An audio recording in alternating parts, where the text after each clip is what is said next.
Oi, gente, começando mais um Dinheiro na Conta, ao vivo. E hoje o assunto é bem sério, né, Ju? Pois é, Gabi, um assunto que tem repercutido no mundo inteiro e chocou, aliás, o mundo com as imagens que chegaram durante a tarde, né? A gente vai falar sobre a explosão que aconteceu hoje em Beirute, capital do Líbano. O governo libanês trabalha com a possibilidade dela ter sido causada por um incêndio em um armazém que guardava materiais explosivos, mas muitos especialistas levantaram a possibilidade de ataque terrorista. Pois é, isso ainda não está certo, mas a gente vai falar um pouco do contexto em que o país chega a esse ataque, com uma crise sem precedentes econômica e também política, hiperinflação, desemprego e demissão de um ministro que que disse há pouco tempo que o barco no país estava afundando. Isso aí, vamos lá, Ellen, roda a vinheta pra gente.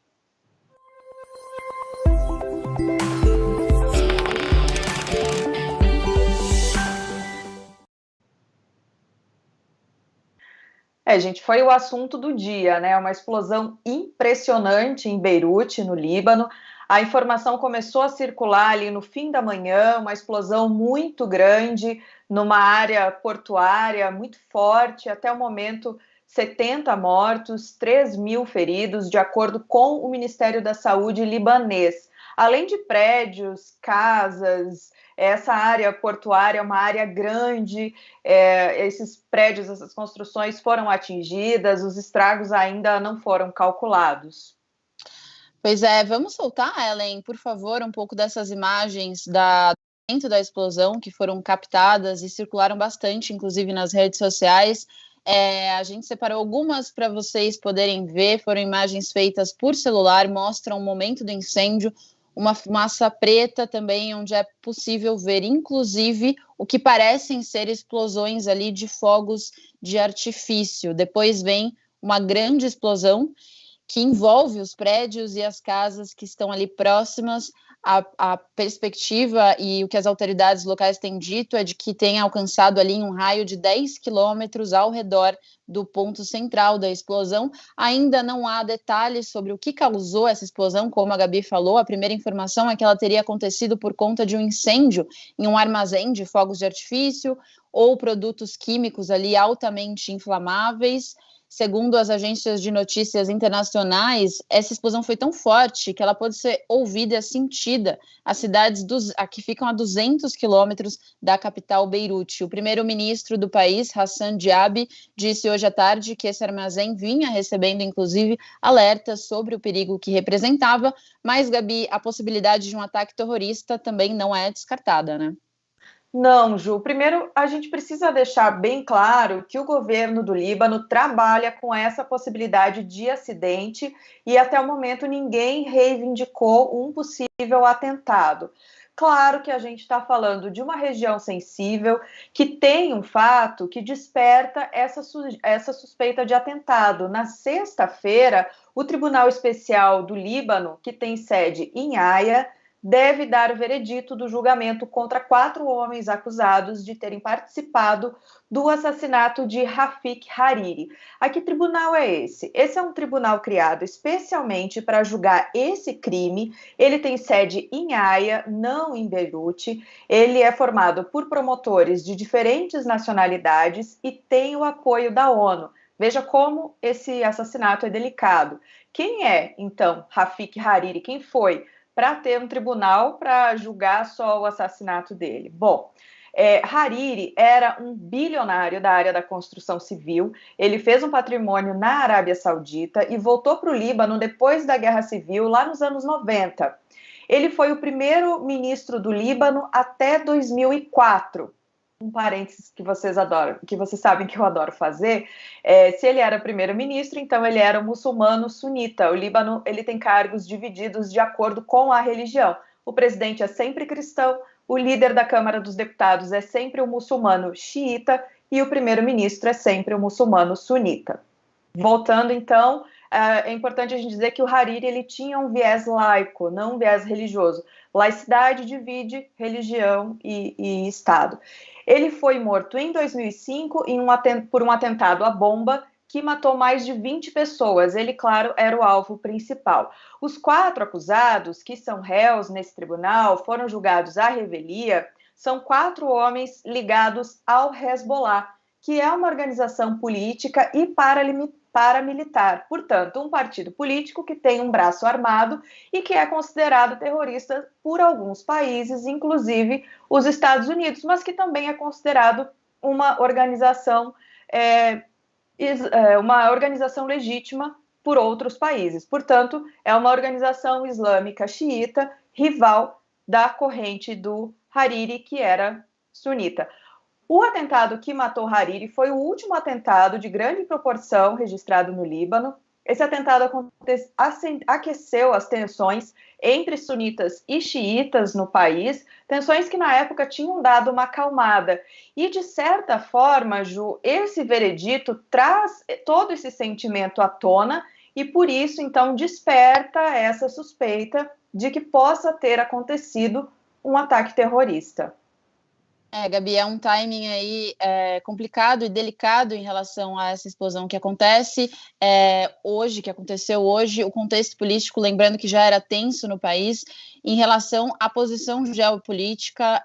Na última semana, o governo de Israel anunciou que tinha chegado a impedir um ataque terrorista, que abriu fogo contra homens que tinham cruzado a linha azul entre Líbano e Israel, então essa tensão entre Israel e Hezbollah já vinha aquecida. Agora a gente tem uma convidada hoje que vai poder esclarecer, inclusive, esses temas, que essa crise política e a tensão geopolítica que existe na região. Quer chamar, Gabi? Vamos lá, vamos chamar para a nossa conversa a professora Arlene Clemecha. Ela é professora de História Árabe do curso de Árabe da USP, a Universidade de São Paulo. Professora, seja bem-vinda, muito obrigada por aceitar o nosso convite. Obrigada pelo convite, Gabriela, Ju, Ellen. É um prazer. Professora, quando a gente leva em consideração toda essa situação geopolítica sensível ali do Líbano e de toda a região, faz sentido a gente pensar que pode ter acontecido um atentado? E aí eu até emendo, porque muitos atentados na região acabam sem ter alguém que reivindique uma autoria, né? Sim, é de se especular sobre o atentado, sem dúvida. Existem hipóteses abertas, nenhuma delas confirmada, ninguém veio a público assumir um atentado. Mas tem também a hipótese de total inépcia, falta de capacidade de manutenção desse depósito por parte do governo. Ou seja, o que fazia um depósito com tal quantidade de explosivos, né, numa situação vulnerável ao ponto de conseguir explodir? É claro que, então, ele pode ter explodido por má gestão, né, desse material, como pode ter explodido porque, sabiam que existia esse depósito, não era nenhum segredo, e então aproveitou-se para explodir justamente esse depósito.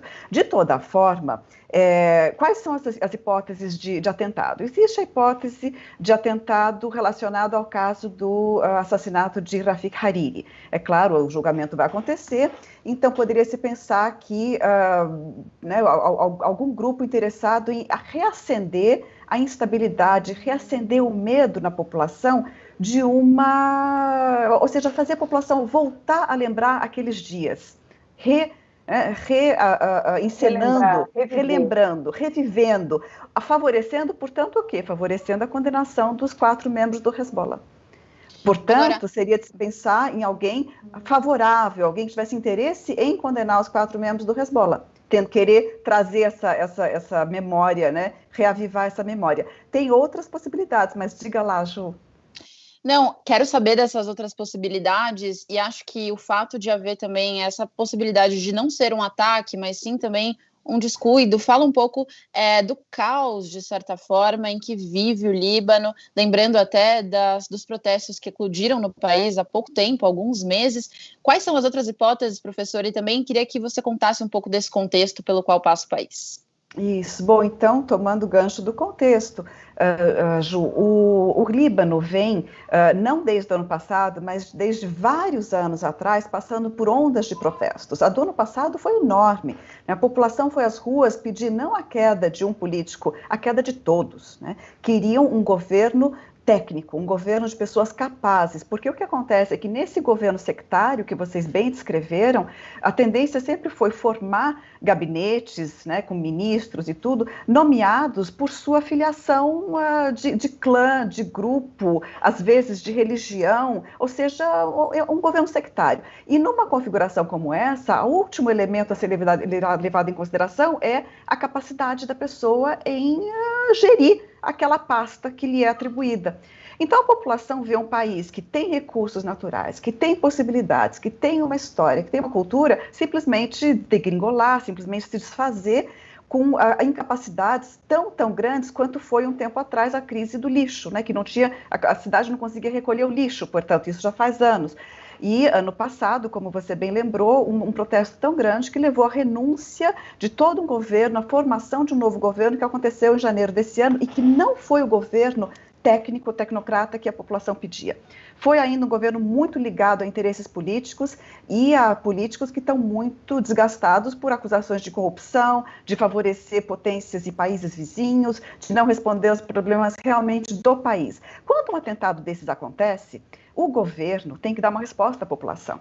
E é isso que o governo agora não sabe o que fazer, porque nos próximos dias esse governo todo pode cair de novo, se não conseguir dar uma resposta à população sobre isso. Então, ou ele vai procurar culpar elementos dentro do governo para achar bodes expiatórios para apaziguar a situação, né? Ou ele vai também elaborar em cima de hipóteses de atentados realizados por atores externos. E tem algumas possibilidades, como eu estava dizendo no começo. Uma foi essa relacionada ao julgamento do Hariri, do assassinato, né, o atentado contra Rafik Hariri. Outra hipótese é ligada ao eixo Israel, na medida em que esse atentado vem alguns dias depois do atentado no Irã contra parte da sua planta nuclear em Natanz. Alguns especulam que isso pode ser uma continuação daquele atentado. Então, depois do atentado a Natanz, um atentado no Líbano. 4 horas antes do atentado, Netanyahu soltou um tweet bem complicado. Não sei se vocês viram, dizendo que os responsáveis pelo Hezbollah não perderiam por esperar. Que coisa grossa viria, né? Isso e na Israel difícil explicar um tweet desses 4 horas antes de uma explosão desse tamanho. É difícil, o tweet realmente é muito grave, mas também Israel não assume, isso é só uma especulação. Mas são todas especulações. Agora, o que a gente vê é que o governo ele vai ser cobrado pela população. A população não aguenta mais. E se isso for um acidente causado por má gestão, por incapacidade, o governo vai tentar desviar, vai tentar colocar a culpa em algum bode expiatório, isso certamente. Isso pode, então, agravar ainda mais essa crise política e econômica. A gente vai falar daqui a pouco mais detalhadamente dessa crise que o Líbano está passando. A gente conversou com outros professores que explicaram isso para a gente também. Mas essa explosão pode acabar agravando, então, essa crise. A gente teve, o ano passado, um primeiro-ministro que renunciou por causa dos protestos, né? A senhora falou. Então, a gente pode esperar, então, esse agravamento agora. Certamente, é o que se espera, porque o país não aguenta mais, né, Gabriela? A população não aguenta. E logo que aconteceu o atentado, eu recebi notícia do Líbano de pessoas envolvidas, né, bastante envolvidas na política local, assim, pelo lado da sociedade civil, achando que poderia, que existe uma grande probabilidade do governo cair, dele não conseguir se segurar a partir dessa nova crise que se abre, ou seja, é uma nova crise, é um novo capítulo da crise, melhor dizendo, do Líbano. E o Líbano é um país hoje que tem uma enorme taxa de desemprego, talvez 500, 600 milhões de desempregados, numa população de 5 milhões, que, aliás, lembremos, era 4 milhões até poucos anos atrás, cresceu com o ingresso de muitos refugiados depois da guerra da Síria. Tem muito refugiado sírio, tem muito refugiado palestino, pessoas que estão ainda em piores condições do que os próprios cidadãos libaneses, que já não estão bem. Estima-se cerca de 500 mil crianças sem acesso à comida adequada, indo dormir com fome. Não é assim, realmente passando fome. Por quê? Porque existe uma má gestão da coisa pública, uma má gestão de todos os serviços estão em estado lastimável, e a população realmente está muito, não aguenta mais, né? São anos e anos de protestos contra essa situação. Professora, a gente teve um período em que o Líbano foi considerado uma Suíça no Oriente Médio, né? Tudo bem, em 75 veio a Guerra Civil, que durou 15 anos, mas nos anos 90 o Líbano acabou se reconstruindo, né? Beirute foi toda reconstruída, os turistas voltaram para a região. O que aconteceu que veio essa nova crise? Gabriela, o Líbano, inclusive, sempre gostou de mostrar essa faceta, até porque isso atrai o turismo, se colocar como e realmente ela tem capacidade, digamos assim, recursos naturais para se colocar como Suíça do Oriente Médio, porque é belíssima, com praias belíssimas, com cenários impressionantes, tem essa riqueza cultural, histórica e natural. Então, ela tem esse atrativo para o turismo e buscou sempre angariar fundos através desse recurso. No entanto, na medida em que o governo, desde a própria origem do país, tem essa configuração étnica, isso deixou sempre aberto o espaço para o conflito interno, o espaço para degringolada mesmo sectária dentro do país. E eu não coloco nem linhas religiosas, porque a gente vê que as linhas não são religiosas, são sectárias, são grupos de interesse ligados a grandes famílias que há décadas e décadas têm influência no país ou disputam a influência. O Líbano, além da guerra civil, e se sobrepondo à guerra civil, sofreu invasão e ocupação israelense de todo o sul do Líbano. Então, na medida em que, digamos, de Beirute para o norte, você ainda consegue mostrar uma fachada mais atrativa para o turismo, o sul estava ocupado. E foi nesse contexto de ocupação do sul do Líbano, de 1982 até o ano 2000, que surgiu o Hezbollah. O Hezbollah, isso, seu líder máximo, Hassan Nasrallah, fala em discursos, olha, o Hezbollah não surgiu por causa da religião, ele surgiu para lutar contra a invasão israelense do sul do Líbano. Isso a gente vê na prática, é isso que... E o Hezbollah se organizou de uma forma que ele chegou a ter um braço armado, um exército, que é mais poderoso que o exército do Líbano, que o Exército Nacional do Líbano, e que foi aquele que, de fato, conseguiu expulsar a invasão israelense. Então, é um país que pode ter mantido uma fachada, mas que tinha muitos problemas e conflitos varrendo, né, e exaurindo recursos do país, de todo o sul do Líbano. E, em 2006, uma nova invasão israelense acontece e com bombardeios no sul do Líbano, do sul de Beirute, desculpa, até Beirute o conflito chegou. Então, o conflito, e depois com a chamada Primavera Árabe, também o país insurge, mas não tanto, talvez, quanto outras regiões, e com a guerra da Síria, ela transborda completamente para o Líbano. Então, isso se soma a uma situação interna de degringolada econômica. Ou seja, esses conflitos todos que a gente fala, eles não podem ser vistos isoladamente, não são a causa de tudo, não é isso, mas se somam a um problema que é econômico e que vem degringolando há muito tempo e que hoje está na pior situação jamais vista e impensável, como poucas crises econômicas mundiais chegaram a criar a situação que está hoje. Agora, professora, eu sei que seu horário já está estourando aqui, daqui a pouco a gente tem que fechar, mas só para encerrar aqui nossa entrevista, eu também queria pontuar um pouco da questão do Irã, nessa tensão que existe entre Líbano e Israel, para a gente olhar também para essa região e aí a tensão que existe nesses países. Juliana, desculpa, enquanto você fazia a pergunta, minha internet congelou, sua imagem e seu áudio congelou, eu só entendi que é alguma coisa relacionada ao Irã. Sim, como que o Irã está nessa tensão entre Hezbollah, Israel, Líbano e Israel?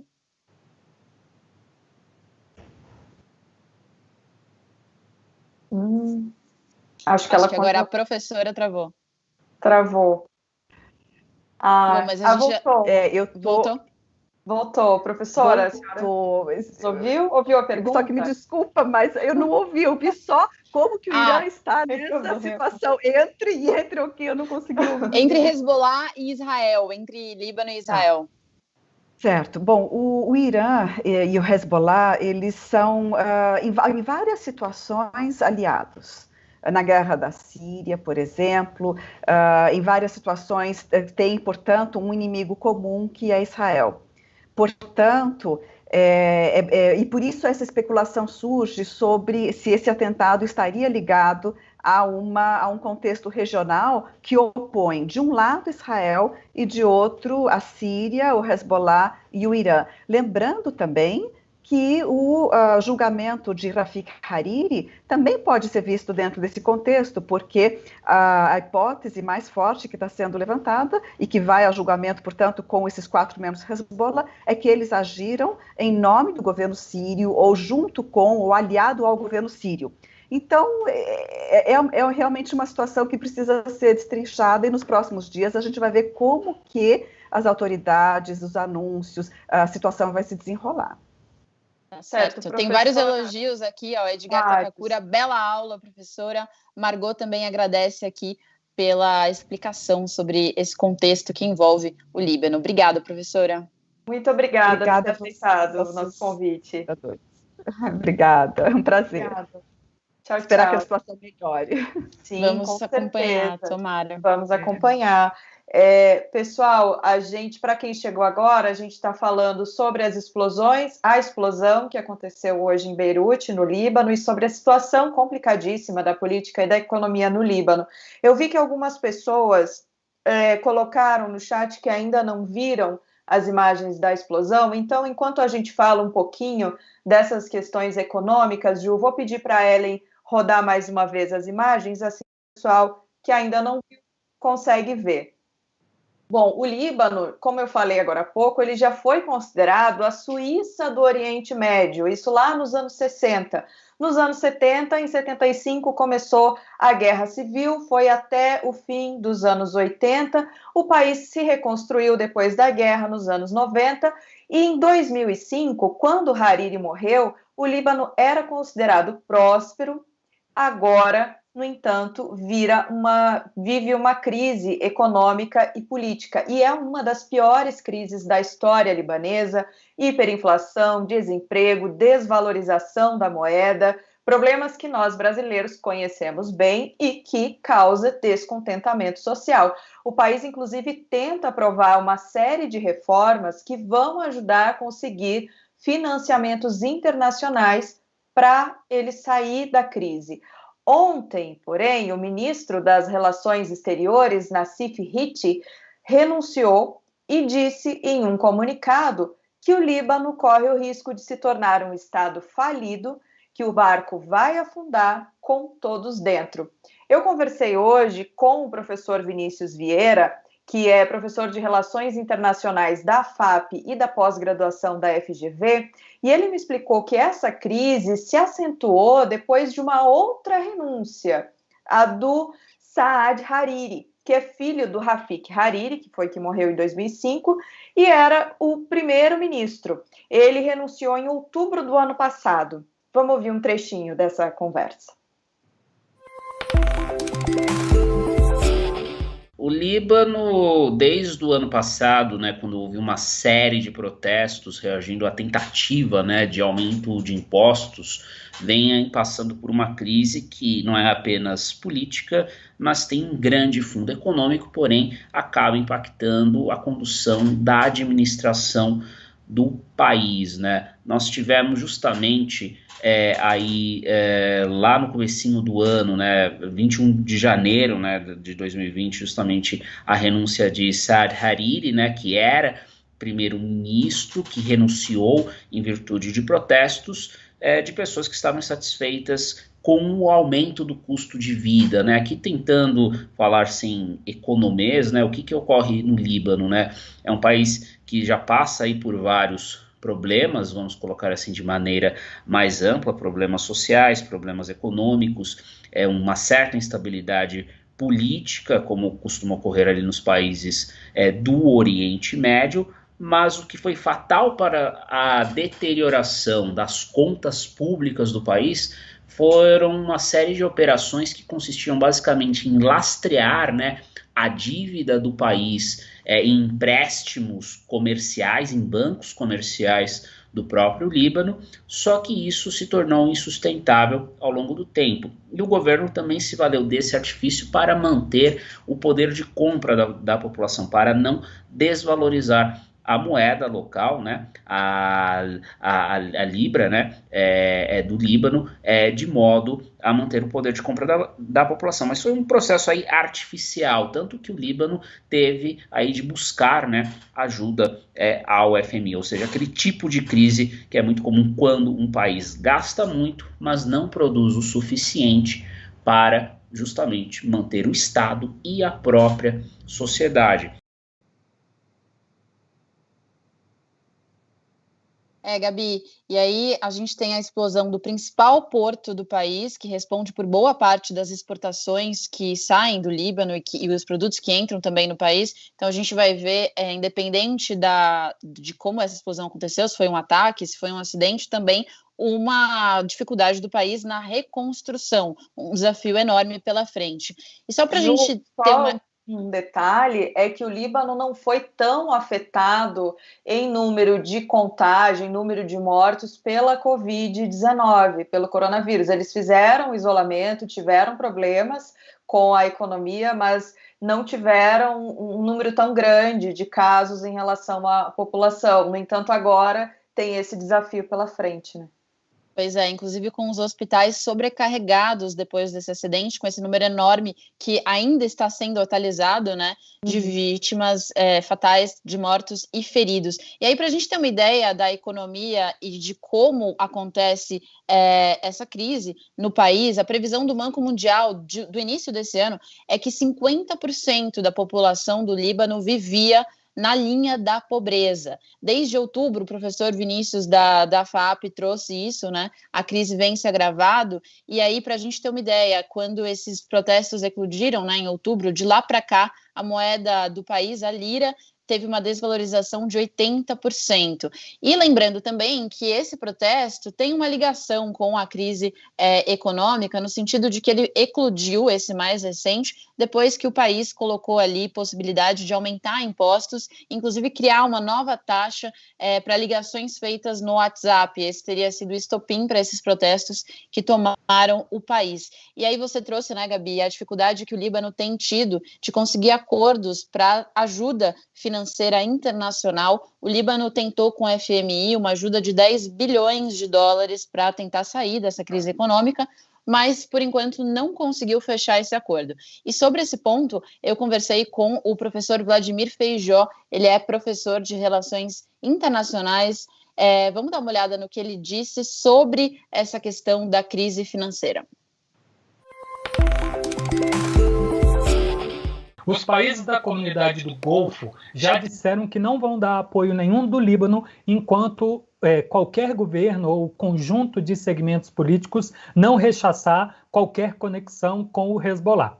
De outro lado, você tem uma chance de apoios ocidentais financiando, através inclusive do FMI, uma reforma da economia do Líbano. Mas isso passa pela abertura do Banco Central, uma grande auditoria nas contas do Banco Central. Tem suspeitas de por volta 100 bilhões de dólares ter sumido da economia do país. Isso, inclusive, é uma das fontes que levou à desvalorização maciça, 80% desde outubro, sendo que 60% só no mês de julho, e que dificilmente passará, porque todos os que investigam o caso interno tem suspeita de que essas divisas saíram do país por elite econômica e elite política do país.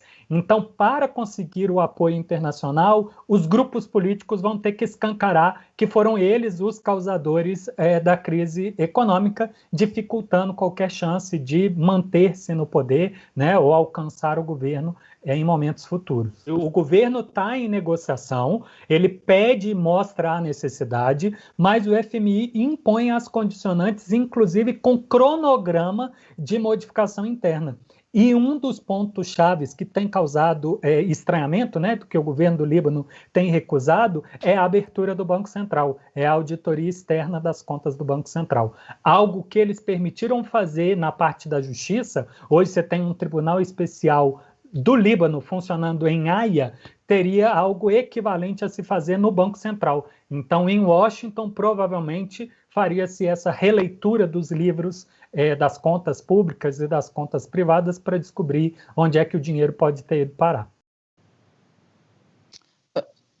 Pois é, numa situação dessa, o governo tem ainda dificuldade, tanto com o FMI quanto com países do Golfo Pérsico, para conseguir dinheiro para tentar passar por essa crise. O Tiago de Andrade pergunta aqui, Gabi, qual o número parcial de mortos? A gente trouxe no comecinho do programa. Até agora, as autoridades falam em 70 mortos e mais de 2.000 feridos, 2.700 feridos por enquanto. Isso, o número de mortes eu estava olhando agora, o governo subiu para 73, mas esse número está sendo atualizado assim, infelizmente está sendo atualizado minuto a minuto, porque a explosão, vocês viram, é muito grande, uma área muito grande, muitas pessoas ainda estão presas nos escombros e está difícil de fazer essa contagem tanto de mortos como de feridos. Uma curiosidade, Ju, é que tinha uma embarcação brasileira ali naquele porto, a fragata Independência. Ela não foi atingida pela explosão por uma questão de minutos, segundo o governo brasileiro, segundo o Ministério da Defesa. Essa fragata ela estava ancorada ali do lado de uma outra embarcação de Bangladesh, mas cerca de 10 minutos antes dessa explosão, ela começou a se movimentar ali e, por causa disso, não foi atingida. A de Bangladesh, ao contrário, foi atingida e teve feridos.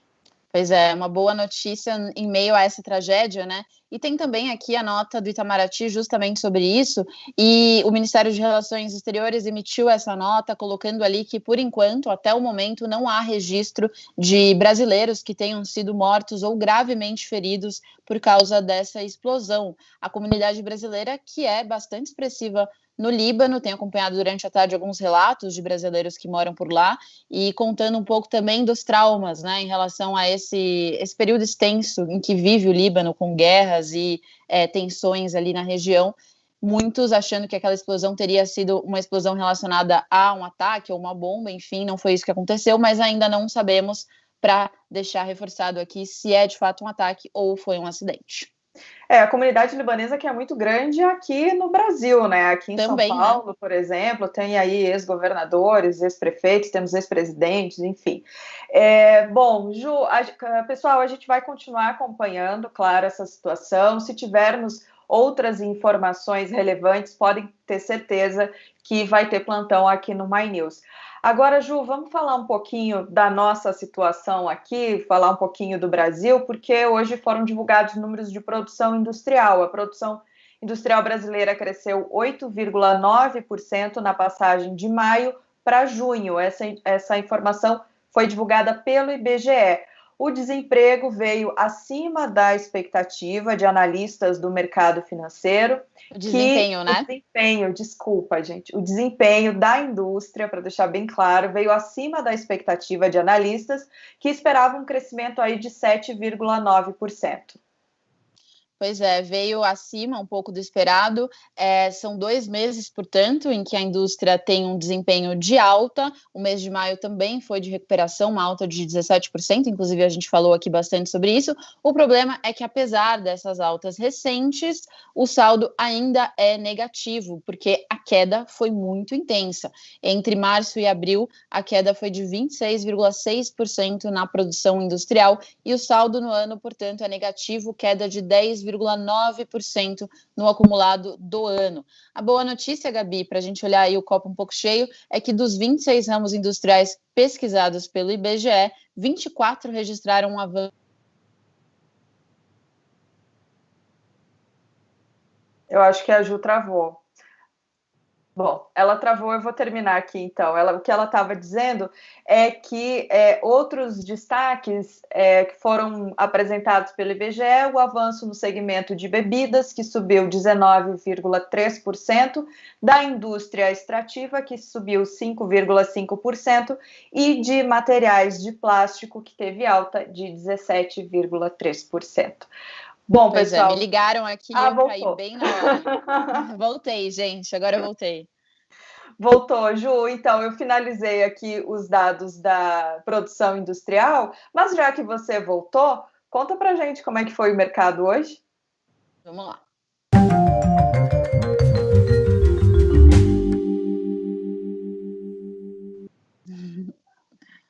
Bom, mais um dia de queda aqui no mercado brasileiro, segundo pregão consecutivo de baixa. A gente teve hoje uma queda de 1,57% no Ibovespa, aos 101.216 pontos. Na mínima de hoje, o Ibovespa chegou a recuar 2,75%. E aí, entre os destaques negativos, a gente tem o setor bancário, que influenciou nessa queda de hoje, e entre os fatores que pesou aí foi o resultado do Itaú Unibanco. O resultado financeiro do segundo trimestre trouxe uma queda de 40% no lucro do Itaú, e esse tombo foi maior do que o previsto pelo mercado financeiro. As ações do banco tiveram uma baixa, que foi a maior do dia, de 5,83%. E outra notícia que acabou pressionando as ações dos grandes bancos, que são uma fatia importante do Ibovespa, foi o de uma votação marcada para a semana que vem no Senado, de um projeto de lei que limita os juros do cheque especial e do cartão de crédito durante a crise da pandemia. Essa proposta coloca um teto de 30% nos juros do cartão de crédito e do cheque especial. Depois de uma reunião de líderes hoje mais cedo dos senadores ali, os líderes do Senado, ficou acordada que essa votação aconteceria semana que vem, e as ações dos bancos reagiram negativamente. Para a gente fechar, o dólar hoje foi na direção oposta e teve uma desvalorização, 0,60% mais barato, fechou a 5,28. No mundo, mais um dia de volatilidade. Para os Estados Unidos, em especial, a gente teve uma declaração que acabou afetando o mercado do Anthony Fauci, que é o diretor ali que cuida da pandemia nos Estados Unidos, e que declarou que talvez o caminho ideal agora fosse uma volta do lockdown em determinados lugares do país. Gabi? É isso, Ju. Vou agradecer ao pessoal, então, pela companhia, pela audiência, dizer para não esquecerem de dar um like, e quem não for inscrito, se inscreve no canal. E eu vou pedir vídeos de novo, porque vocês sabem que se a gente não pede, né, Ju, a Fernanda puxa a nossa orelha depois. Então, mandem vídeos pra gente com 15 segundos, dizendo rapidinho por que vocês assistem o My News. Pode fazer vídeo enquanto tá gravar o vídeo enquanto tá vendo o dinheiro na conta, ou outro programa do My News. Quem que vocês gostam, o que vocês gostam, contem pra gente que a gente quer saber. Mandem lá primeiro da Fê, fernanda.oening@canalmynews.com.br. É isso, Ju? É isso, Gabi. Até amanhã, então. Até amanhã. Beijos. Tchau, tchau, pessoal.